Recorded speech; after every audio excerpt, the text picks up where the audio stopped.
guys, pag-usapan lang natin ang breaking news. May pasabog nga naman kasi at exclusive na pinag-uusapan ngayon. Grabe pag may kasama, di nakaayos ang buhok pati makeup. Yung iba nakakap pa, di ba? Arsi Charot, grabe nga naman kasi.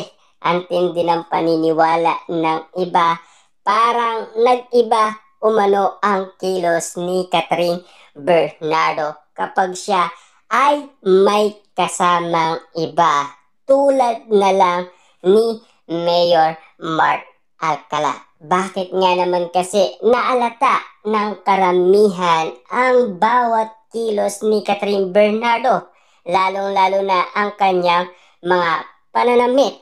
Yan ay bistadong-bistado at uling-uli nga naman kasi sa akto ng mga netizens at mga sawsawerang kapitbahay na kinagulat din naman ng mga Dilulo fans ni Catherine Bernardo. Papaano nga naman kasi sobrang coincidence ayon kasi sa karamihan ang nangyari na pinaniniwalaan umano ng mga tao. Dahil ang sinasabi nga naman kasi, ang kuha nga naman kasi sa nahiya patungkol kay Catherine at Mayor Mark Alcala ay pinagdikit. Kaya nga naman kasi ang sinasabi, resibo at ebidensya.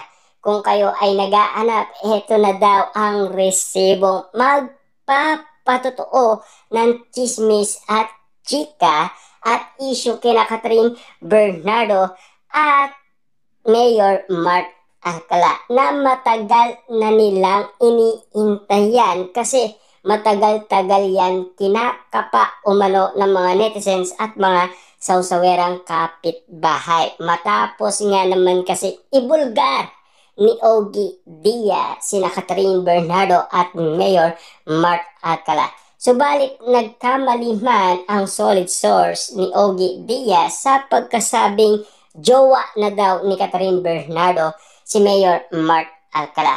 Samantalang umamin kasi si Catherine Bernardo na siya ay masaya at single na single at hindi daw double. Kasi alam niyo naman siguro na talagang dinideny ni Catherine Bernardo ang kanyang totoong pag-ibig kay Mayor Mark Alcala. Kaya ang inala ng karamihan, baka sila na talaga. Yan kasi ang mga pagkakataon nalalaman or nababasa ng karamihan kina Catherine Bernardo at Mayor Mark Alcala. Siyempre, yan ay mga may init na isyong kaganapan na hindi matapos-tapos ang issue dahil bagong-bago lang.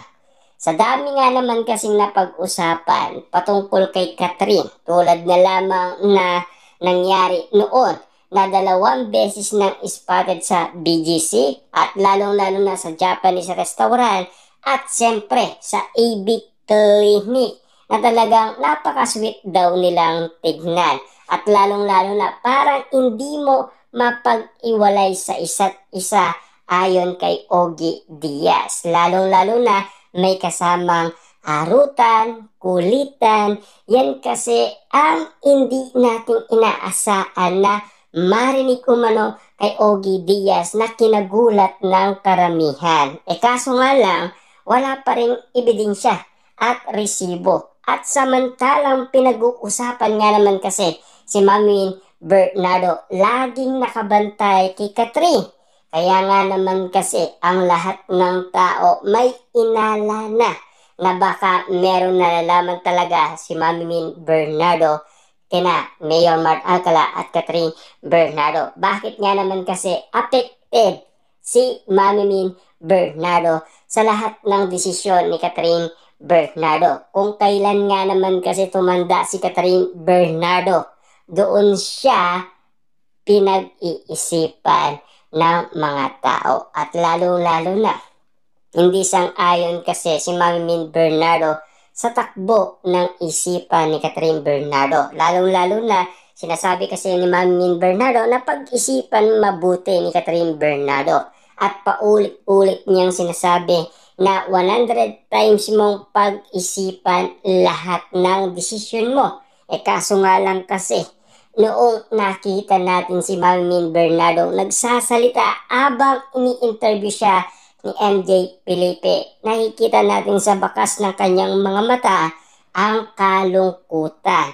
Kung papaano nga naman kasi dinidedma ni Catherine Bernardo si Mami Min Bernardo sa lahat ng kanyang desisyon or diskarte sa buhay. Lalong-lalo na sa buhay pag-ibig ni Catherine Bernardo. Kita nyo naman, lahat ng mga pinag-iirapan umano ni Catherine Bernardo parang unti-unti na yatang masisira or maapektuhan ayon kasi sa karamihan na baka si Mayor Mart Alcala na ang magpapabagsak kay Catherine Bernardo sa kanyang career sa showbiz. Katotohanan man or hindi, mag-intay muna tayo ng tamang pagkakataon kung sakasakaling ang mga prediksyon ng iba't ibang mga tao ay magkatotoo.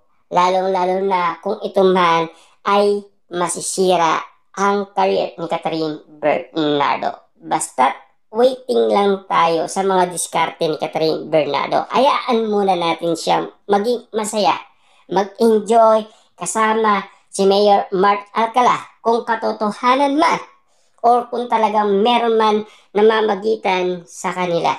At least, alam na natin ang maisasagot natin sa takdang panahon na si Catherine Bernardo ay magkamali ng desisyon or diskarte sa buhay. At lalong-lalo na, siguro, magiging masaya si Daniel Padilla pag nagkataon. Kasi, muli niyang susuyuin niyan si Catherine Bernardo na sana magtagumpay na si Daniel Padilla. Matapos nga naman kasing hanggang ngayon.